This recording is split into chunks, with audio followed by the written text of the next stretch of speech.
Hello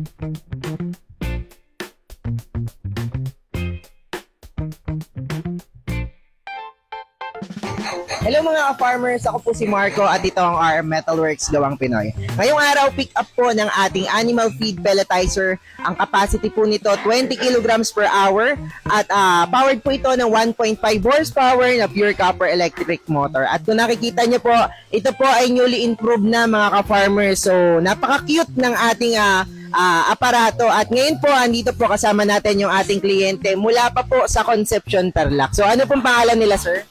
Mark po.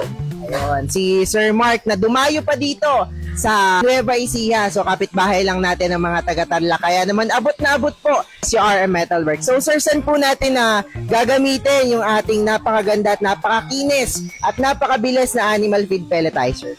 Sa alaga pong mga bibe, pabo, at saka manok. Tanong ko lang sir, before nung bago nyo pa nakikita si RM Metalworks, sa tingin nyo lang po, estimate nyo lang po, gaano po kadami or magkano po yung nauubos nila sa mga patuka o pagkain po ng mga alaga nating manok at mga bibe? Sa ano po, per week is, bali sa akin po kasi is per week is nagagastos ko po ay mga 1,000. Ganun po. 1,000. So imagine mo sir, per week, ito times mo yun, magkano lang yung ating animal feed pelletizer. So ito, ngayon, kung powered po ng pure copper electric motor na 1.5 horsepower, makukuha nyo po ito ng 30,400. So yan po, pag nakapromo tayo, pwede pa mabawasan. Pero sir, imagine mo yung by week mo na 1,000 pesos, parang ilang weeks lang, mabubuo mo na yun.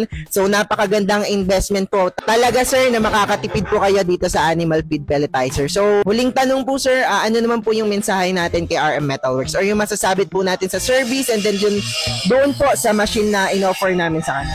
Sa service po is okay naman po is, and sa quality po ng machine is good quality po siya and heavy duty po. Makakatipid ba tayo dito sir sa tingin mo? Opo, makakatipid po. Malaking tulong tsaka pagtitipid. Talaga naman sir, kasi yung mga dahon lang sa paligid mo, mga sapal, yung mga akala natin hindi mapapakinabangan, pwede po nating iproseso gamit yung ating animal feed pelletizer. So ayan, maraming salamat po Sir Mark. So katukayo natin si sir.